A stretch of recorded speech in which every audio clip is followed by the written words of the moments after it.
Halo semuanya, perkenalkan nama saya Syifa Mardatila dengan NIM 2104239 berasal dari Prodi Ilmu Administrasi Negara, Fakultas Ilmu Sosial, Universitas Negeri Padang. Sebelumnya, video ini saya buat untuk memenuhi tugas mata kuliah Sistem Administrasi Negara dengan dosen pengampu Ibu Yulia Hanasilina SPMA.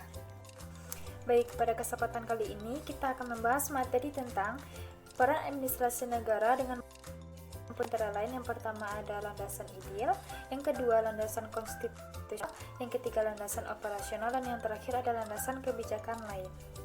Nah, sebelum kita masuk kepada poin-poin yang telah saya sebutkan tadi, sebelumnya kita harus mengetahui terlebih dahulu bahwa pada setiap negara itu, baik itu negara besar maupun negara kecil, itu pasti memiliki sistem administrasi negaranya sendiri, dan itu semua telah disesuaikan dengan bagaimana kondisi dari setiap negara atau masing-masing negara tersebut. Kita bisa mengambil contoh dekatnya saja, yaitu administrasi negara Indonesia. Administrasi negara ini merupakan penjabaran dari nilai-nilai Pancasila dan Undang-Undang 1945 serta merupakan piranti dalam rangka mencapai tujuan dan cita-cita oleh nasional. Nah, oleh karena itu, dapat kita katakan bahwa landasan peran administrasi negara ini yaitu antara lain adalah Pancasila sebagai landasan ideal, Undang-Undang 1945 sebagai landasan konstitusional, dan Gerakan Haluan Besar Negara atau GBHN sebagai landasan operasional. Oke, langsung saja kita masuk kepada poin yang pertama, yaitu Pancasila sebagai landasan ideal. Landasan ideal bagi peran administrasi negara Indonesia identik dengan landasan negara Republik Indonesia, yaitu Pancasila. Sebagaimana yang telah dirumuskan dalam Undang-Undang 1945, alinea keempat, yaitu ketuhanan yang Maha Esa, kemanusiaan yang adil dan beradab, persatuan Indonesia, kerakyatan yang dipimpin oleh hikmat kebijaksanaan dalam permusyawaratan perwakilan, dan keadilan sosial bagi seluruh rakyat Indonesia. Sebagai suatu sistem, Pancasila harus diamalkan sebagai satu kesatuan, karena Pancasila ini merupakan dasar dari negara yang mampu mempersatukan seluruh rakyat Indonesia. Dan juga Pancasila ini telah menjadi filsafat negara dalam mewujudkan cita-cita bangsa, sehingga harusnya hal itu dapat menjiwai seluruh aspek kehidupan berbangsa dan bernegara. Oke, selanjutnya kita masuk kepada poin yang kedua, yaitu landasan konstitusional.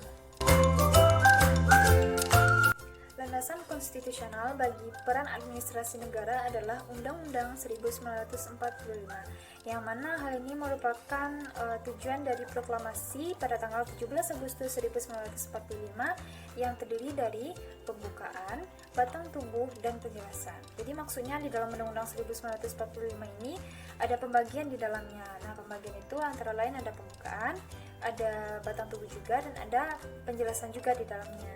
Nah, pada pembagian pembukaan Undang-Undang Dasar 1945 ini merupakan penuangan dari jiwa proklamasi pada tanggal 17 Agustus 1945, yaitu Pancasila, dan juga mengandung cita-cita luhur dari proklamasi kemerdekaan itu sendiri. Karena pada bagian pembukaan ini terdapat cita-cita nasional, tujuan, sekaligus tugas negara, serta Pancasila.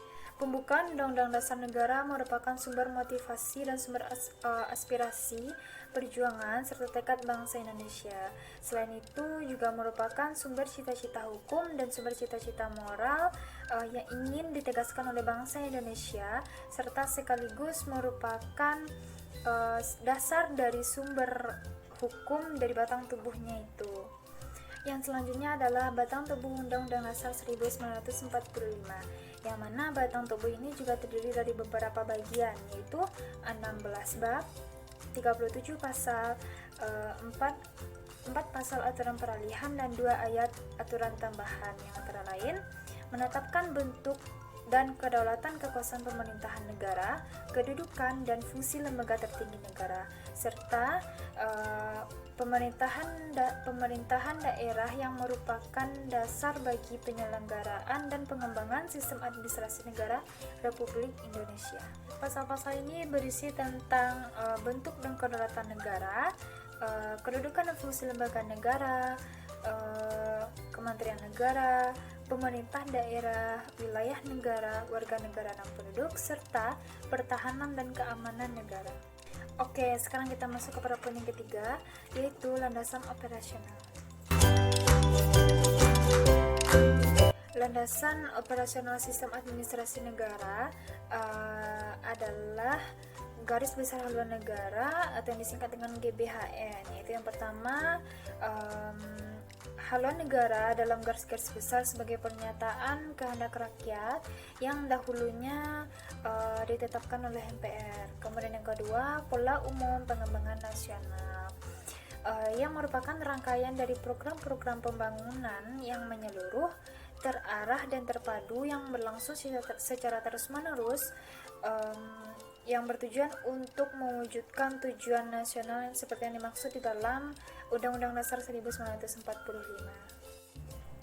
Maksud dari ditetapkannya GBHN ini adalah agar memberikan arah bagi para pejuang negara dan rakyat Indonesia yang sedang membangun, agar dapat diwujudkannya keadaan sesuai yang diinginkan dalam jangka waktu 5 tahun yang akan mendatang,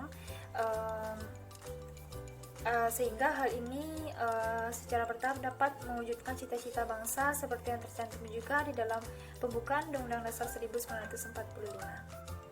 Nah, pembangunan nasional yang dilaksanakan oleh bangsa Indonesia ini meliputi seluruh aspek kehidupan bangsa dan negara yang berlandaskan Pancasila dan Undang-Undang Dasar 1945 yang jika dalam GBHN secara garis besar dikelompokkan menjadi 7 bidang, yaitu yang pertama ada bidang ekonomi, yang kedua bidang kesejahteraan rakyat, pendidikan dan kebudayaan, yang ketiga adalah bidang agama dan kepercayaan terhadap Tuhan Yang Maha Esa, yang keempat bidang pengetahuan dan teknologi, kelima bidang hukum, keenam bidang politik aparatur negara, kenegaraan, komunikasi dan media massa, dan yang terakhir yaitu bidang pertahanan dan keamanan.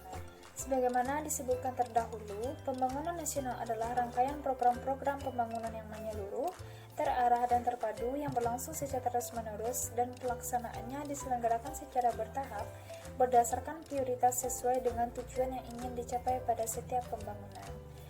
Keberhasilan pembangunan nasional sebagai wujud pengawalan Pancasila tergantung pada partisipasi seluruh rakyat, sikap mental, tekad dan semangat, ketaatan dan kedisiplinan para penyelenggaraan negara untuk seluruh rakyat Indonesia.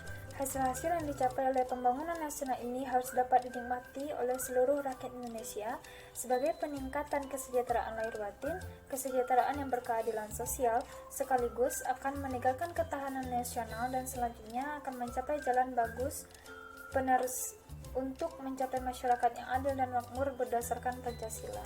Oke, selanjutnya kita masuk kepada poin yang terakhir, yaitu poin yang keempat, yaitu landasan kebijakan lain. Yang mana landasan kebijakan lain ini ada dua, yaitu landasan tertulis dan landasan yang tidak tertulis. Pada dasarnya, landasan kebijakan lain ini adalah landasan tertulis, yang mana landasan tertulis ini dapat berupa peraturan undang-undang, kepastian hukum, melindungi aparatur negara atau masyarakat. Sedangkan, kebijakan lain yang tidak tertulis dapat berbentuk bukan peraturan undang-undang, pidato kenegaraan, dan program kabupaten.